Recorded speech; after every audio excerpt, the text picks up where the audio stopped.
بسم اللہ الرحمن الرحیم۔ السلام علیکم۔ ہم نے اردو کی بک سٹارٹ کی ہوئی ہے 6ٹھی جماعت کی، Punjab curriculum and text book board Lahore, اور لاسٹ لیکچر تک ہم نے اس کے پہلے 5 سبق ان کو کمپلیٹ سال کیا تھا، ان کا لنک میں نے ڈسکرپشن میں دے دیا ہوا ہے۔ اب ہم اس کا سبق نمبر 6 سٹارٹ کرتے ہیں، اشتہارات، ضرورت نہیں ہے کہ۔ سب سے پہلے ہم اس کے خاص الفاظ ریڈ کر لیتے ہیں۔ فہمائش، اس کا معنی ہے نصیحت۔ اگلا الفاظ ہے گہامر، اس کے معنی ہے بیوقوف۔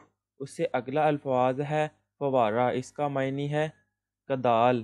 اس سے اگلا الفاظ ہے حاذق، اس کا معنی ہے سمجھدار۔ اس سے اگلا الفاظ ہے دانست، اس کا معنی ہے علم۔ اس سے اگلا الفاظ ہے اوباش، اس کا معنی ہے بدمعاش۔ اور آخری الفاظ ہے دوشیزہ، اس کا معنی ہے کماری لڑکی۔ یہ تھے اس کے خاص الفاظ۔ اب آگے ہے اس کا خلاصہ۔ اس کا خلاصہ ہم ریڈ کر لیتے ہیں۔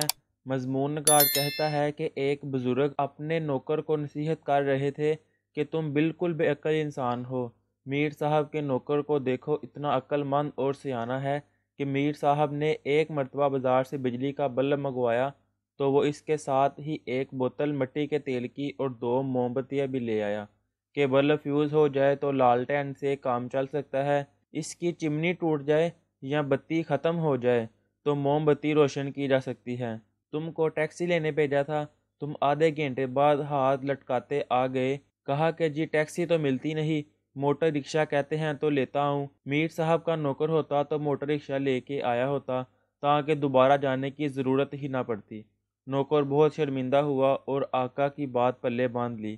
چند دن بعد اتکاف سے آقا پر بخار کا حملہ ہوا تو انہوں نے اسے حکیم صاحب کو لانے کے لیے بھیجا۔ تھوڑی دیر میں حکیم صاحب تشریف لائے تو ان کے پیچھے پیچھے 3 آدمی اور تھے جو سلام کر کے ایک طرف کھڑے ہو گئے۔ ایک کی بغل میں کپڑے کا تھان تھا، دوسرے کے ہاتھ میں لوٹا اور تیسرے کے کاندھے پر فوارہ۔ آقا نے نوکر سے کہا کہ یہ کون لوگ ہیں میاں؟ نوکر نے تعارف کرایا کہ جناب ویسے تو حکیم صاحب بڑے حاذق ہیں، لیکن اللہ کے کاموں میں کوئی دخل دے سکتا ہے؟ خدا نہ خواستہ کوئی ایسی ویسی بات ہو جائے تو میں درزی کو لے آیا ہوں اور وہ کفن کا کپڑا ساتھ لایا ہے۔ یہ دوسرے صاحب گسال ہیں اور تیسرے گورکن۔ ایک ساتھ اس لیے لے آیا ہوں کہ بار بار بھاگنا نہ پڑے۔ گسال کا مطلب ہے جو غسل لیتا ہے، اور گورکن جو قبر کھودتا ہے۔ ایسے ہی ایک بزرگ ہمارے حلقہ احباب میں بھی ہیں۔ گلی سے ریڑھی والا آواز لگاتا گزر رہا تھا کہ انگور ہیں، چمن کے پپیتے ہیں، پیڑ کے پکے ہوئے۔ انہوں نے لڑکا بھیج کر اسے بلایا اور کہا میاں جی معاف کیجئے، ہمیں ضرورت نہیں ہے۔ پھل والا چلا گیا تو ہم نے عرض کیا کہ اس زحمت کی کیا ضرورت تھی، وہ تو جا ہی رہا تھا، اسے روکنا کیا ضروری تھا؟ بولے احتیاط کا تقاضا تھا کہ اس پر بات واضح کر دی جائے، اور معذرت بھی ہے کہ بیچارہ اتنی دور سے اتنی امید لے کر پھل بیچنے آتا ہے۔ دوسرے یہ کہ اسے یہ گمان نہ گزرے کہ اس گھر میں شاید بہرے رہتے ہیں جو اس کی بات نہیں سنتے۔ لوگ اخباروں میں طرح طرح کے اشتہارات چھپواتے ہیں کہ ہم پڑھ کر ان کی طرف متوجہ ہوں، لیکن ہم انہیں پڑھ کر ایک طرف ڈال دیتے ہیں۔ کوئی ہمارے لیے ٹھیکے کا بندوبست کرتا ہے اور کسی کو ہمارے ہاتھ پلاٹ یا مکان بیچنا ہوتا ہے۔ کوئی ہمیں یہ اطلاع دیتا ہے کہ اس نے اپنے نالائق فرزند کو جائیداد سے آ کر دیا ہے۔ کوئی ہمیں گھر بیٹھے لاکھوں روپے کمانے کا لالچ دیتا ہے۔ بہت سے کالج مشتاق ہیں کہ ہم ان کے ہاں داخلے لیں۔ سمجھ میں نہیں آتا کہ ان سب ضرورت مندوں سے آدمی کیسے عہدہ برا ہو۔ بہت سوچنے کے بعد یہ ترکیب ہماری سمجھ میں آئی ہے کہ جہاں ہم ضرورت ہے کا اشتہار چھپوائیں۔ ہماری دانست میں ان اشتہارات کی صورت کچھ اس قسم کی ہونی چاہیے: کرائے کے لیے خالی نہیں ہے، 400 گز پر 3 بیڈ روم کا ایک ہوادار بنگلہ نما مکان جس میں نلکا ہے اور عین دروازے کے آگے کارپوریشن کا کوڑا ڈالنے کا ڈرم بھی ہے، کرائے پر دینا مقصود نہیں ہے۔ اطلاع عام: راقی محمد دین ولد فتح دین کریانہ مرچنٹ یہ اطلاع دینا ضروری سمجھتا ہے کہ اس کا فرزند رحمت اللہ نہ نافرمان ہے نہ اوباشوں کی صحبت میں رہتا ہے، لہٰذا اسے جائیداد سے آ کرنے کا کوئی سوال ہی پیدا نہیں ہوتا۔ ضرورت نہیں ہے: کارل مارکس مائنز ماڈل 1959 1959 بہترین کنڈیشن میں ایک بے آواز ریڈیو، نہایت خوبصورت کیبنٹ، ایک ویسپا موٹر سائیکل اور دیگر گھریلو سامان، پنکھے، پلنگ وغیرہ قسطوں پر یا بغیر قسطوں کے ہمیں درکار نہیں۔ عدم ضرورت رشتہ۔ ایک پنجابی نوجوان برسر روزگار آمدنی تقریباً 1500 روپے ماہوار کے لیے کسی باسلیقہ خوبصورت شریف خاندان کی تعلیم یافتہ دوشیزہ کے رشتے کی ضرورت نہیں ہے۔ داخلے جاری نہ رکھیے۔ کراچی کے اکثر کالج آج کل انٹر اور ڈگری کلاسوں میں داخلے کے لیے اخباروں میں ادھر ادھر اشتہارات دے رہے ہیں۔ یہ سب اپنا وقت اور پیسہ ضائع کر رہے ہیں۔ ہمیں ان کے ہاں داخل ہونا مقصود نہیں۔ یہ تھا اس کا خلاصہ۔ اب آگے ہے اس کی مشق۔ مشق کا پہلا سوال ہے، سوالات کے مختصر جواب دیں۔ سوال ہے، میر صاحب کے نوکر میں کیا خوبی تھی؟ اس کا جواب ہے، میر صاحب کے نوکر میں یہ خوبی تھی کہ وہ دور اندیش تھا۔ اگلا سوال ہے، بزرگ نے اپنے نوکر کو کیا لینے بھیجا؟ اس کا جواب ہے، بزرگ نے اپنے نوکر کو حکیم صاحب کو لانے کے لیے بھیجا تھا۔ اگلا سوال ہے، آقا پر کس چیز کا حملہ ہوا؟ اس کا جواب ہے، آقا پر بخار کا حملہ ہوا تھا۔ اگلا سوال ہے، سبق میں موجود اشتہارات کے عنوانات کیا ہیں؟ اس کا جواب ہے، سبق میں موجود اشتہارات کے عنوانات درج ذیل ہیں۔ کرائے کے لیے خالی نہیں ہے، اطلاع عام، ضرورت نہیں ہے، عدم ضرورت رشتہ اور داخلہ جاری نہ رکھیے۔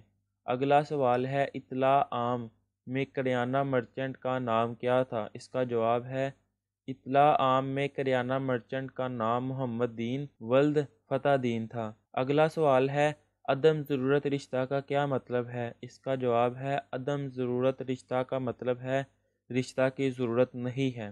اگلا سوال ہے، پنجابی نوجوان کو رشتے کی ضرورت کیوں نہ تھی؟ اس کا جواب، پنجابی نوجوان کو اس لیے رشتے کی ضرورت نہیں تھی کہ وہ پہلے سے شادی شدہ تھا۔ اگلا سوال ہے، کس شہر کے کالج داخلے کے لیے اشتہارات دے رہے تھے؟ اس کا جواب ہے، کراچی کے کالج داخلے کے لیے اشتہار دے رہے تھے۔ اگلا سوال ہے، درجہ ذیل محاورات کو اپنے جملوں میں اس طرح استعمال کریں کہ ان کا مفہوم واضح ہو جائے۔ یہ محاورات ہیں اور جہاں پہ ہم ان کے جملے لکھیں گے۔ پہلا محاورہ ہے، ہاتھ لٹکاتے آنا۔ اس کا جملہ ہے، نوکر کو ٹیکسی لینے بھیجا، وہ آدھے گھنٹے بعد ہاتھ لٹکاتے آ گیا۔ اگلا محاورہ ہے، پلے باندھ لینا۔ اس کا جملہ ہے، شاگرد نے استاد کی بات پلے باندھ لی۔ اگلا محاورہ ہے، عہدہ برا ہونا۔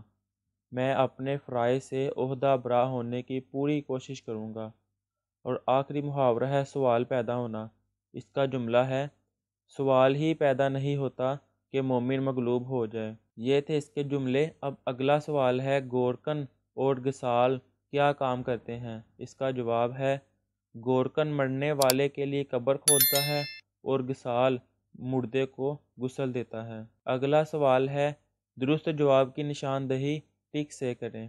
الف والا ہے، ایک بزرگ کس کو فرمائش کر رہے تھے؟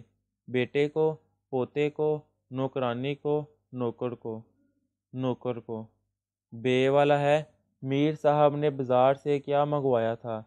لیمپ، پنکھا، بلب، کولر؟ اس کا جواب ہے، بلب۔ اس کا جیم والا ہے، اتفاق سے چند دن بعد آقا پر کس بیماری کا حملہ ہوا؟ نزلے کا، بخار کا، سر درد کا، کھانسی کا؟ اس کا جواب ہے، بخار کا۔ اگلا ہے دال والا، نوکر نے کہا، ویسے تو حکیم صاحب بہت قابل ہیں، ماہر ہیں، لائق ہیں، حاذق ہیں۔ تو یہ ہم نے سارے جو ان سے ایم سی کیوز ہیں یہ سارے کلاسے میں پڑھے تھے۔ حاذق ہیں۔ آخری ہے، فرما بردار بیٹے کو جائیداد سے کیا کرنے کا سوال ہی پیدا نہیں ہوتا؟ محروم، الگ، آک، فارغ؟ آک۔ یہ تھے اس کے ایم سی کیو۔ اب آگے ہے اس کا سوال، اس سبق سے 5 اسم نکرہ تلاش کر کے لکھیں۔ اس کا جواب ہے، لڑکا، پھل والا، فرزند، مکان اور کار۔ اگلا سوال ہے، درجہ ذیل الفاظ کے متضاد لکھیں۔ یہ الفاظ لکھے ہوئے ہیں اور یہاں پہ ہم ان کے متضاد لکھیں گے۔ پہلا الفاظ ہے میزبان، اس کا متضاد ہے مہمان۔ اگلا الفاظ ہے دور اندیش، اس کا متضاد ہے کوتاہ یا اندیش۔ اگلا الفاظ ہے بزرگ، اس کا متضاد ہے جوان۔ آخری الفاظ ہے امید، اس کا متضاد ہے پاس۔ یہ تھے اس کے الفاظ متضاد۔ اب اگلا سوال ہے، درجہ ذیل الفاظ کو جملوں میں اس طرح استعمال کریں کہ ان کا مفہوم واضح ہو جائے۔ پہلا الفاظ ہے کفن، اس کا جملہ ہے درزی کفن کا کپڑا ساتھ لایا تھا۔ اگلا الفاظ ہے چمنی، اس کا الفاظ ہے لالٹین کی چمنی ٹوٹ گئی۔ اگلا الفاظ ہے ڈگری، اس کا جملہ ہے فاروق نے اعلیٰ نمبروں سے BA کی ڈگری حاصل کی۔ اگلا الفاظ ہے حملہ، آقا پر بخار کا حملہ ہوا۔ اور آخری الفاظ ہے لسی، اس کا جملہ ہے جوید نے لسی پی۔ یہ ہیں اس کے جملے۔ اب اگلا سوال ہے درجہ ذیل واحد کے جمع اور جمع کے واحد لکھیں۔ یہ واحد لکھے ہوئے ہیں اور یہاں پہ ہم ان کے جمع لکھیں گے۔ وقت، اس کا جمع ہے اوقات۔ حبیب، یہ واحد ہے، اس کے جمع احباب۔ اطلاع، اس کا جمع اطلاعات۔ ادب، آداب۔ اشتہار، اور اس کا جمع اشتہارات۔ یہ تھے واحد جمع۔ اب آگے ہیں درجہ ذیل الفاظ کو حروف تہجی کے لحاظ سے ترتیب دیں اور ان کے معنی لغت سے تلاش کر کے لکھیں۔ یہ الفاظ ہیں اور یہاں پہ ہم ان کے معنی لکھیں گے۔ پہلا الفاظ ہے اوباش، اس کا معنی ہے بدمعاش یا آوارہ۔ اگلا الفاظ ہے دانست، اس کا معنی ہے علم، سمجھ۔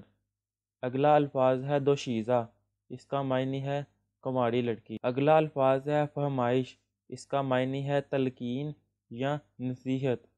اگلا الفاظ ہے گامر، اس کا معنی ہے بیوقوف۔ یہ تھے الفاظ معنی۔ اب آگے ہے کالم الف میں دیے گئے الفاظ کو کالم بے کے متعلقہ الفاظ سے ملائیں۔ یہ کالم الف دیا ہوا ہے اور یہ کالم بے۔ کالم الف کے الفاظ کو کالم بے کے الفاظ سے ملائیں گے۔ لالٹین، اس کو ملائیں گے ہم چمنی۔ اگلا ہے بخار، اس کو ملائیں گے علاج۔ اگلا ہے درزی، اس کو ملائیں گے کفن۔ دوشیزہ، اس کو ہم ملائیں گے لڑکی۔ اگلا الفاظ ہے میر صاحب کا نوکر، دور اندیش۔ اور آخری ہے بزرگ کا نوکر، اس کو ہم ملائیں گے گہامر۔ یہ تھا اس کا کالم اور سبق نمبر 6 کا یہ آخری سوال تھا اور یہاں پہ مشق ختم ہو گئی ہے۔ اب انشاءاللہ ہم نیکسٹ ویڈیو میں ملیں گے، تب تک کے لیے اللہ حافظ۔